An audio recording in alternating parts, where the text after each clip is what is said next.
working with civil society activists to promote more fair and just societies. The International Women of Courage Award is a critical component of our work and an event we look forward to every year. The award selection process is extremely competitive, and our awardees should be very proud of this recognition. Each year, this ceremony draws greater interest and enthusiasm, and we want to build on this momentum moving forward in collaboration with all of you watching the ceremony today, both in the United States and all over the world. This event is also an opportunity for the United States to reaffirm its commitment to the advancement of gender equality and women's empowerment, and to recognize the unique contributions of women, and especially today's honorees. To this year's awardees, thank you so much for the work that you do to speak up for the voiceless, to protect the vulnerable, and to push governments to do a better job for their citizens. We recognize the risks that you are taking and celebrate your courage to persist. We hope that this recognition will help further advance your causes in your respective countries and on the international stage.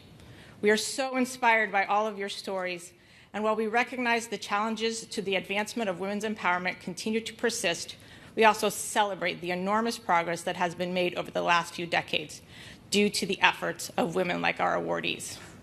Now, it is my great and distinct honor to welcome to the stage the First Lady of the United States, Dr. Jill Biden, and the Secretary of State of the United States, Antony Blinken.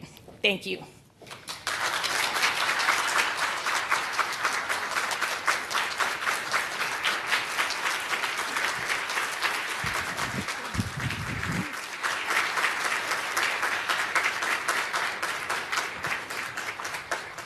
Good morning. Good morning, everyone, and welcome to today's celebration. We have a few special guests today because this is an event that always brings people together. And our most special guest is our wonderful First Lady, Dr. Jill Biden, a dear friend, a fierce champion for women and girls here at home and around the world. Welcome. Thank you. Thanks.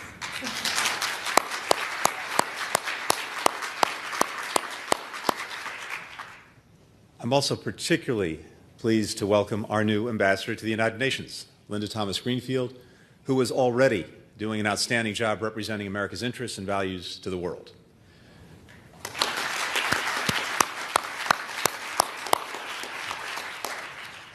And another good friend of many years, Ambassador Kathy Russell, now helping shape our workforce as director of the White House Presidential Personnel Office, but who did amazing work here at the State Department as the head of the Office for Global Women's Issues under President Obama. Kathy, great to have you. Kat Fodevat, who is carrying forward that critical work today. We deeply appreciate it. Acting Assistant Secretary Matt Lussenhop from the Bureau of Educational and Cultural Affairs, which played a major role in making this award ceremony possible.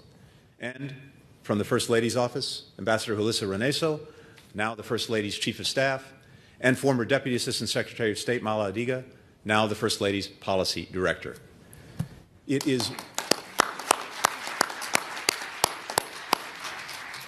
particularly wonderful to see State Department alumni serving in Dr. Biden's office.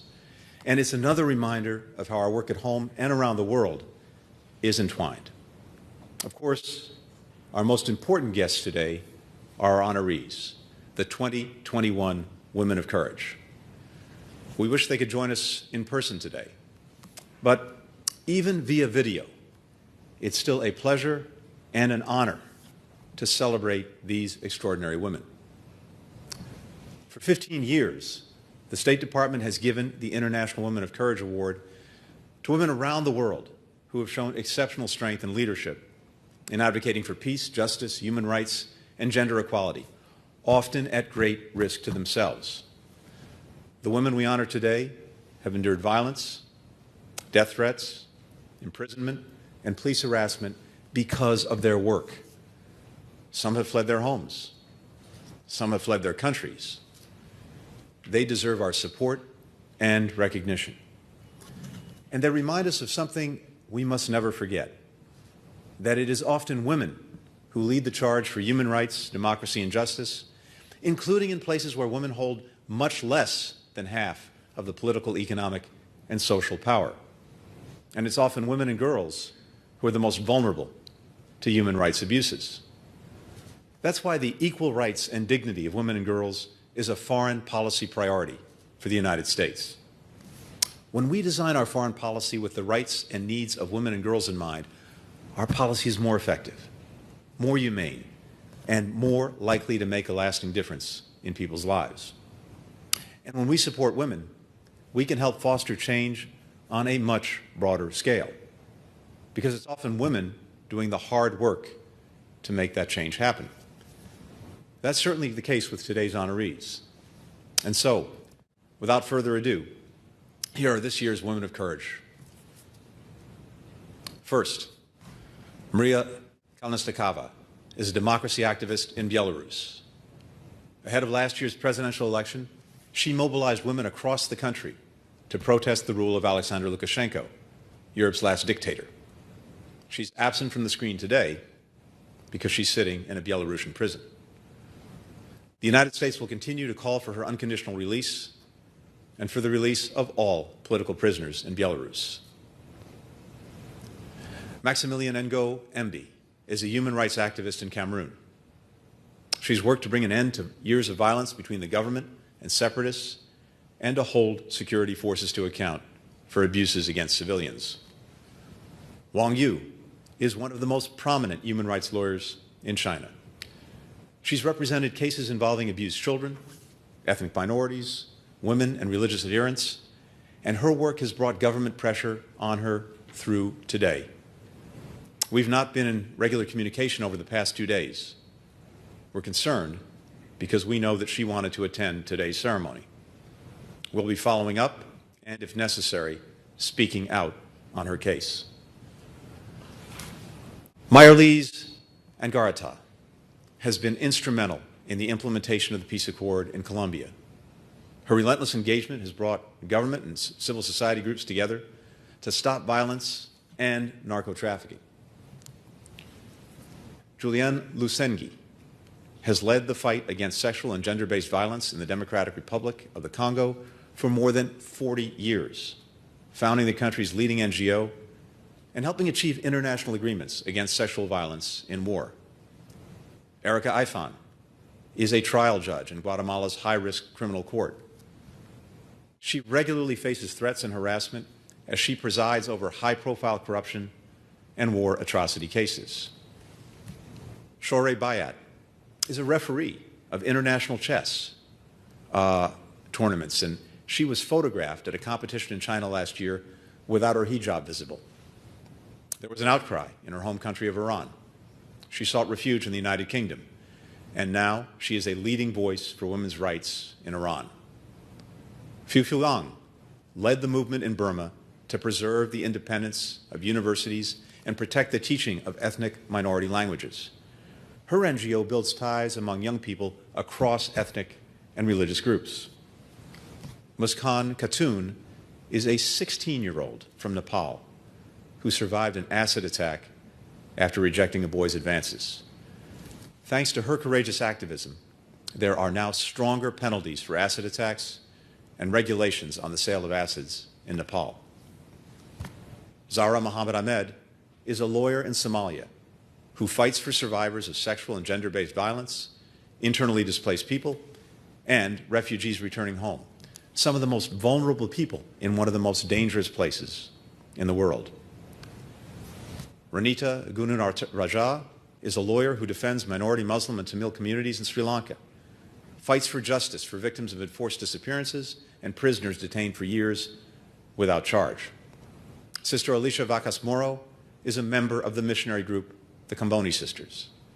She ran a medical clinic in Egypt, served a Bedouin community outside Jerusalem, and now coordinates 40 nuns across the Middle East, helping trafficking victims, refugees, and asylum seekers. Canan Gulu is a women's rights activist and president of the Turkish Federation of Women's Associations. Last year, she successfully organized against Turkey's withdrawal from the Istanbul Convention, a human rights treaty against domestic violence. Ana Rosario Contreras is the president of the Caracas Nurses Association in Venezuela, a prominent labor activist. She organizes nationwide protests and strikes for healthcare workers. We're also posthumously honoring a group of courageous women from Afghanistan who paid the ultimate sacrifice while working toward a better future for their country. Fatima Khalil, an official with the Afghanistan Independent Human Rights Commission, was killed by an IED on her way to her office. Mariam Nourzad was a midwife in a hospital in Kabul. When 3 gunmen attacked the maternity ward, she refused to leave her patient and was killed along with the patient and newborn. Freshta, daughter of Amir Mohammed, was a prison guard murdered by an unknown gunman while walking to a taxi on her way to work. Fatima Rajabi was an anti-narcotics police officer captured and killed by the Taliban. Malayla Mawand was a reporter murdered by unknown gunmen in Jalalabad, part of a troubling increase in violence against journalists in Afghanistan. General Shamila Froh, the head of the gender unit in the National Directorate of Security. She was assassinated in an IED explosion targeting her vehicle.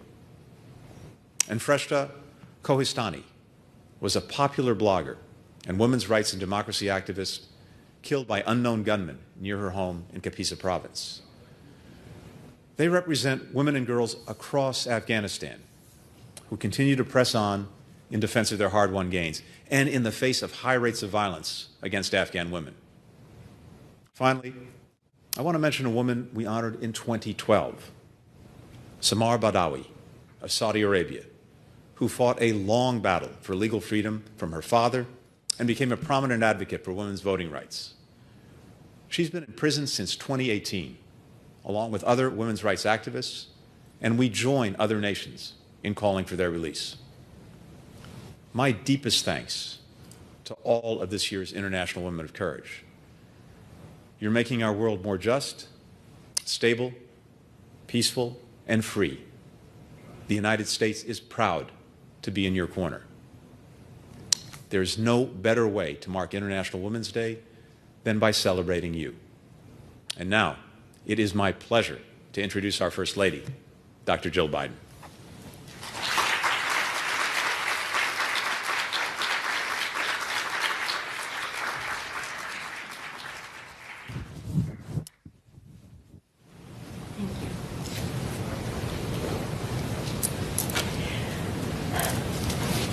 Good morning, everybody. And thank you, Secretary Blinken, Tony, Ambassador Russell, Ambassador Thomas Greenfield. Joe and I have so much respect and admiration for each of you. And to the men and women of this department, we are so grateful for your work. In the past few years, our Foreign Service officers have seen how fragile and critical diplomacy can be. But the challenges our nation faced only inspired you to fight harder for democracy, universal rights, and the rule of law in all the places you serve. The President and Secretary Blinken are going to make sure that your faith is rewarded. And America will lead because you are forging the way. When we hear of the stories of the women we honor today, it's easy to think of them as mythical heroes or angels among us, perhaps touched by the gods or chosen for greatness. What else could explain such Herculean acts of fortitude and fearlessness? Yes, our awardees today are heroes, but they are also human. They want what we want: comfort, happiness, good meals with friends and family, memories that make them smile long after they're made. Some of these women have spent their lives fighting for their cause. Others are just starting out on a journey that they didn't ask for. Some were called to service, and some couldn't escape it. They are fighting for their own lives and for their children. They want to right the wrongs of the past, build a brighter future for everyone. They aren't immune to fear, no one is. But in the course of their ordinary lives, each woman made an extraordinary choice. You see, courage isn't really found. It doesn't conjure away our doubts. It's an intentional decision made. It's the prickle of each possible disaster running the length of your back, but standing to face the unknown anyway. It's knowing that your feet may falter and choosing to walk forward. It's hearing the chorus of voices that say that you are not enough, that you will not succeed, and following a single note of hope through the din. These women made an extraordinary choice to persist, to demand justice, to believe that despite the obstacles and fear that they faced, that there is a future worth fighting for. And we have a choice to make too. If we have learned anything in this year of sickness and sorrow, it's that we are all connected to one another. How one deadly breath can move through the world. Poverty and conflict, unrest and uncertainty, these aren't contained by borders. But we've seen how joy can spread too, with the music of balcony concerts bringing comfort to people across the world. We've seen calls for justice echoing through the streets of cities near and far. And we've seen how the things that connect all of us, our love for family and friends, our hope that we will be together soon, transcend language and distance. Diplomacy at its best is a recognition of this connection. That freedom for women in Afghanistan strengthens communities everywhere. That education in Burma creates opportunity far away. That fair elections in Belarus will bolster our own democracy too. That justice can only be justice if it's for all. Your fight is our fight, and your courage calls us to come together again and again and again. My husband understands that we can't do this alone. The United States will stand with you. We will make the choice to lead, to be bold, and to lift up women and girls everywhere who light our way. For 15 years, we have honored women around the world who have made the extraordinary choice to fight for something bigger than themselves. Today, we recommit to being worthy of that courage, to understanding that our lives are tied together in immeasurable and powerful ways. And by choosing every day to honor that connection, we will stand with you as we build a brighter future for us all. Thank you.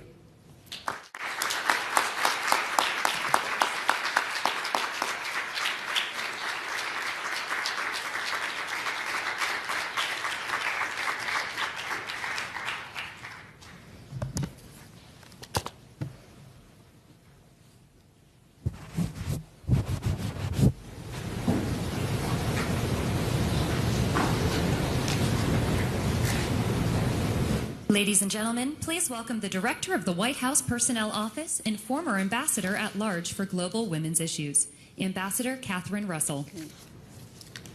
Thank you. Thank you, everyone. It's great to be back. Dr. Biden. It's hard to follow you. I've been following you my whole career, so it's only appropriate that I do it today as well. Secretary Blinken, Ambassador Thomas Greenfield, always wonderful to be with you. And my former colleagues here at the State Department, it's really wonderful to be back here. I love being at the State Department, and I'm really delighted to see you all today. I've always loved this event, and so did the colleagues across the building. Every seat was always filled, and even the gruffest Foreign Service officers came away moved by the stories that they heard here. We all felt so grateful to be in the presence of such amazing women. This is an event and an award well named, because the women we're honoring today and the women who have been honored these past 15 years have shown courage in all its forms. They're young and old, they're lawyers, nurses, human rights advocates, and even nuns. They're warriors for justice and advocates for accountability. And every day they work so hard to make the lives of those around them fairer, safer, and more just. In the last year, we here in the United States have seen many faces of courage in our own country: nurses, doctors, and countless frontline workers. We've learned firsthand that courage isn't acting without fear, but acting despite it. Each of our awardees today has summoned courage, many in situations hard for us here to imagine. Several of them have lost their lives in those efforts. It's only right that we honor them here today, but it's not enough. All of us have to carry on the struggle for women's rights here and around the world. The awardees here today remind us how much that struggle means. And it's now my great pleasure to introduce video messages from the Chiefs of Mission representing the embassies that nominated this year's awardees.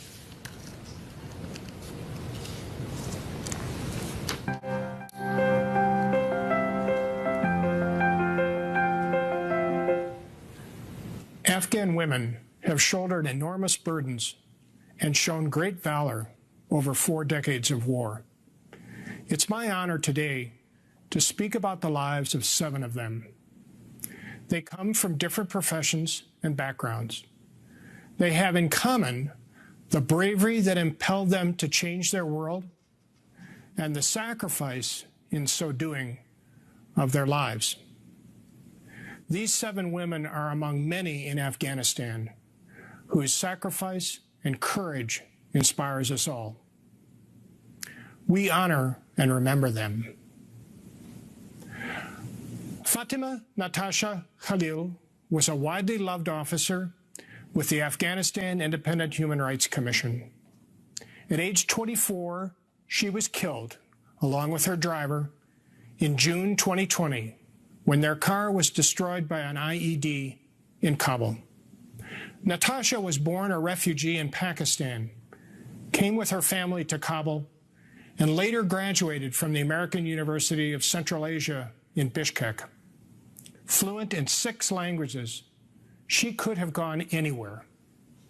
Natasha Khalil came here to help her country. Shamila Froh was one of the longest-serving female officers at the Afghan National Directorate of Security. Over the course of a 30-year career, she led its anti-kidnapping division, spent time undercover to combat criminal networks, and headed the Gender Diversity Department. In March 2020, General Froh was killed not far from the American Embassy in Kabul by an IED attached to her car. Mariam Nourzad was a devoted midwife who served remote locations in Wardak and Bamyan provinces before joining Médecins Sans Frontières at the Kabul PD-13 hospital. In May 2020, gunmen attacked its maternity ward, but Ms. Nourzad refused to leave her patient who was in labor.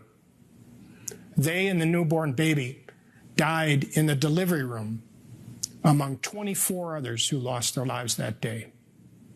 Fatima Rajabi was a police officer. Originally from Ghazni province, she took up anti-narcotics duties in Kabul. At 23, and the sole breadwinner supporting her mother, brother and younger sister, she was traveling to her home village in July 2020 when the Taliban took her captive and killed her. 2 weeks later, the Taliban sent Fatima Rajabi's remains to her family. Freshta, daughter of Amir Mohammed, was a 35-year-old employed by the Office of Prison Administration. On her way to work in October 2020, she was murdered by unknown gunmen. We have few details on her life. We do know that as one of the few women working as a guard in the Afghan prison system, Freshta demonstrated that Afghan women can do any job they wish. Malalai Maiwand was a well-known journalist at Enika's radio and television. Along with her driver, she was, at age 23, shot and killed by gunmen in Jalalabad in December 2020. The so-called Islamic State later claimed responsibility. Underscoring the challenge of being a female journalist in Afghanistan, she received many threats, but did not stop reporting and advocating on public affairs, women's rights, and other issues. She was strongly motivated. 5 years earlier, her mother, also an activist, was also killed by unknown gunmen. Freshta Kohestani was a prominent women's rights activist and blogger with over 46,000 social media followers. She persevered in spite of threats. She and her brother were assassinated by unknown gunmen near her home in Kapisa province in December. Freshta Kohestani left behind a husband and a child. On behalf of the United States, I extend my deepest condolences to the families of these brave and distinguished women for their loss. We treasure the memories of Freshta Kohestani, Malalai Maiwand, Freshta, daughter of Amir Mohammed, Fatima Rajabi, Mariam Nourzad, General Sharmila Froch, Natasha Khalil, and of course, many others. All of us mourn their loss and take inspiration from their lives of character, courage, and service to their people and their country. Thank you.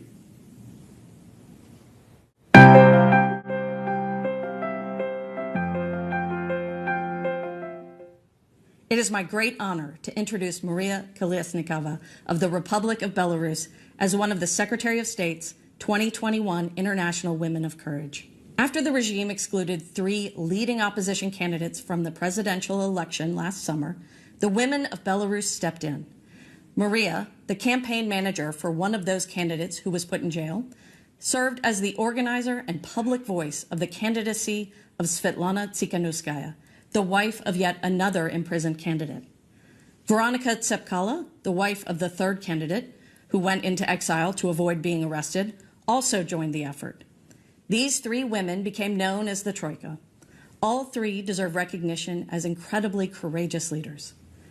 Maria called on her fellow citizens to stand up for fundamental freedoms and civil liberties, while urging police and protesters alike to reject violence. At times, Maria put herself physically between the two to prevent violence. Inspired by Maria and her partners, women across Belarus responded to the power of her example and, in the face of horrific police brutality, rose up as leaders of the peaceful protest movement. Authorities abducted Maria, threatened to kill her, and tried to forcibly exile her. In response, Maria defiantly tore her passport at the border, risking her life and imprisonment on false charges to stay in Belarus and fight for freedom and democracy. Even from her prison cell, Maria's bravery continues to inspire the people of Belarus and all those around the world who cherish freedom. Maria, we salute you, and we call once again for your immediate release.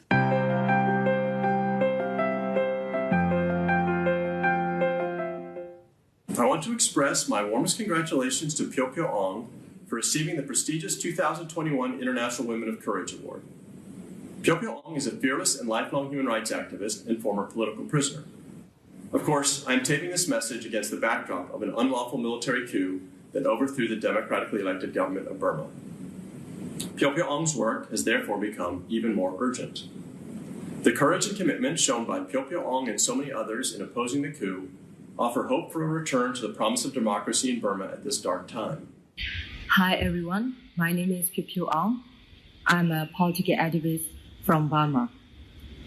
Currently, I'm working with diverse youth from the different areas of Burma to emerge reconciliation process for sustainable, peaceful society. Pyo Pyo Aung continues to work today as the director of the Wings Institute for Reconciliation, which creates dialogue and understanding between young people of different ethnic and religious backgrounds, with the goal of building a more united, tolerant, and inclusive Burma. That goal and her efforts are more important than ever. For her work promoting peace building and reconciliation, vital to greater democratic freedoms for all, Pyo Pyo Aung is recognized as a 2021 International Women of Courage awardee.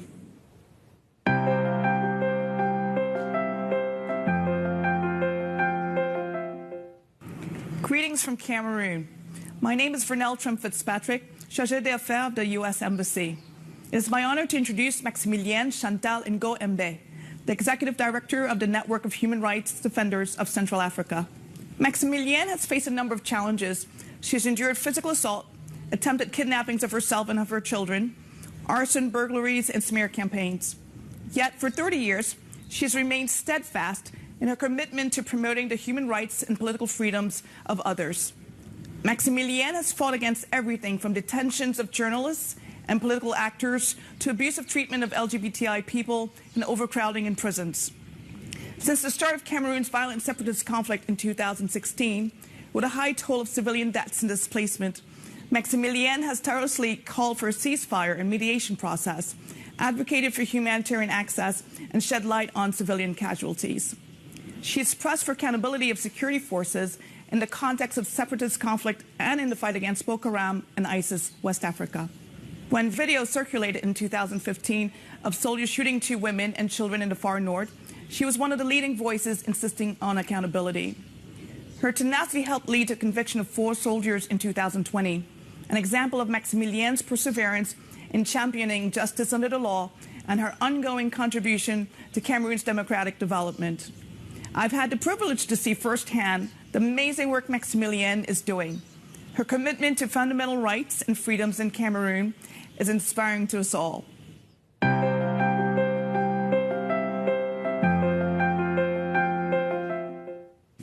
大家好，我是来自中国的人权律师，我叫王宇。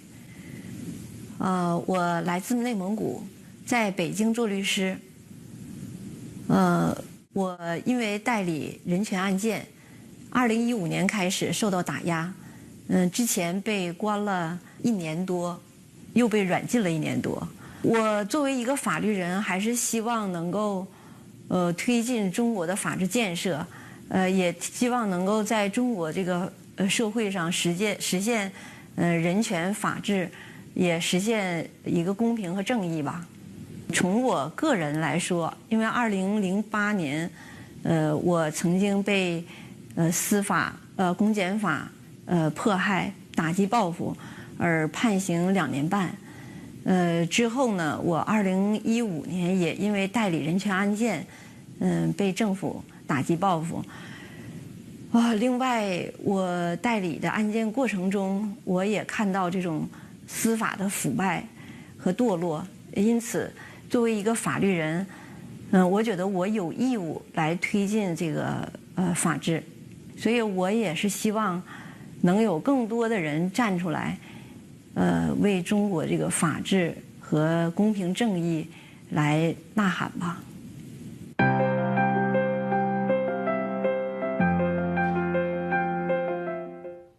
I'm honored to introduce a courageous Colombian social leader, Mayerly Sangarita. She represents victims of Colombia's conflict and women leaders who raise their voices to defend others at great personal peril. 20 years ago, coping with the loss of her mother, Mayerly gathered women to share personal tragedies, creating her organization Narrar para Vivir, Narrate to Live.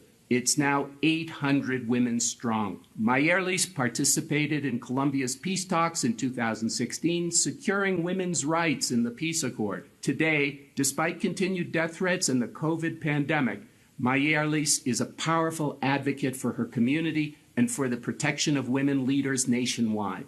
With each victory achieved by brave leaders like Mayerlis, Colombia grows stronger and takes a step away from violent conflict and toward lasting peace. Nothing makes us prouder than standing beside her, a woman of courage. Si nacería y me preguntaran que si quería volver a ser defensora, no lo dudaría, porque la satisfacción que tú sientes cada vez que le entregan unos restos a unas mujeres o que capturan a uno de los victimarios que le hacen daño o que podemos superar esos duelos digamos, postergados que teníamos por las acciones. Y cuando veo a las mujeres que están consumidas en un estado victimizante y luego de 1 o 2 años las veo como sujetas de derecho, empoderadas con sus negocios, con sus hijos, esa es la mejor satisfacción que puedes tener de servir.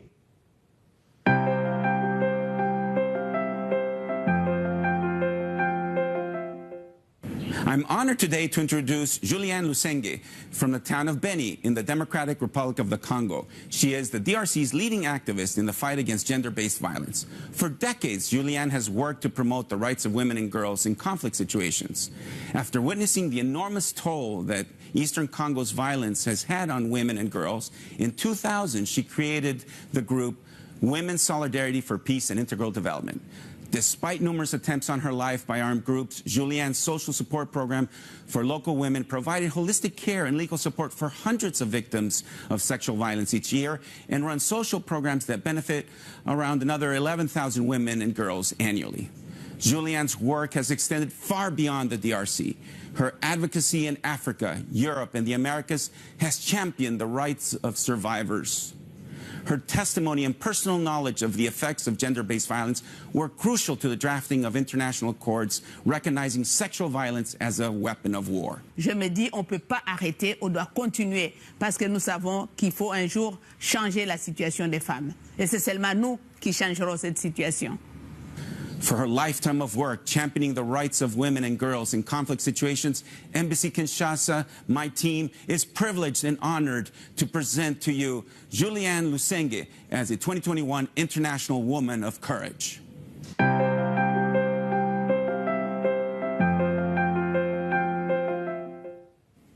Greetings from Guatemala. It is my honor to recognize the Department of State's 2021 International Woman of Courage awardee, Judge Erika Aifan. Sitting on the high-risk criminal court, Judge Aifan has responsibility for cases involving high-impact crimes as assigned by the Criminal Chamber of the Supreme Court of Guatemala. She's a member of the Association of Judges for Integrity and has set a powerful example of courage in Guatemalan society. She's presided over high-profile corruption and war atrocity cases which have led to defamation and even threats of violence against her. Despite such daunting challenges, Judge Aifan has persisted as an effective and independent Guatemalan jurist. The United States government is very pleased to have this opportunity to recognize her determination, her fortitude, and her courage in upholding the rule of law in Guatemala. El trabajo de los jueces en Guatemala, especialmente en los tribunales de alto riesgo, ayuda a proteger la seguridad de los actores involucrados en casos relacionados con delitos graves y de alto perfil. Nuestro sistema de justicia sigue presentando retos en su desarrollo. A pesar de la fuerte oposición que he enfrentado a lo largo de mi carrera, he procurado la lucha contra la corrupción y junto con otros jueces nos hemos esforzado por aumentar la transparencia y la independencia en el sistema de justicia guatemalteco. El reto es grande y estoy comprometida con la justicia, con mis compañeros jueces y con la sociedad guatemalteca. Muchas gracias.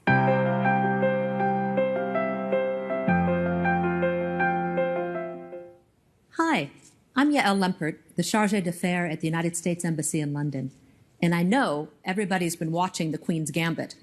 But today, it's my honor to highlight a real-life chess heroine and a winner of the International Women of Courage Award. Shore Bayat is a woman of not only incredible intellect and talent, she is also a woman of inspiring courage. Last year, when she left her home in Tehran and boarded a flight to Shanghai to referee the Women's Chess World Championship, Shora had no idea that she might never see her country again. Being part of that competition should have been a dream come true, a highlight in her already glittering chess career. But when Shora was photographed at the competition wearing her headscarf loose, an outcry followed. For many decades, the Iranian regime has dictated that all women must cover their heads and wear the hijab. The regime demanded a public apology from Shora. Instead, she took a stand. She was photographed again, this time with no hijab at all, and the world's media was set alight. Shora has used that spotlight to champion the rights of Iranian women and speak out against the fundamental freedoms that they are denied. Her courage has come at a cost. Fearing for her safety, she made the heart-wrenching decision to seek refuge in the United Kingdom. She is separated from her family back home. But Shora stands on the world stage now, a beacon of courage and a champion of change for women in Iran and for women everywhere.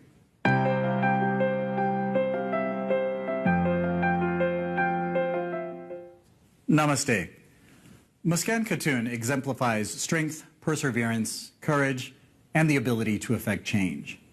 In 2019, at the age of 14, Muskan was the victim of an acid attack after she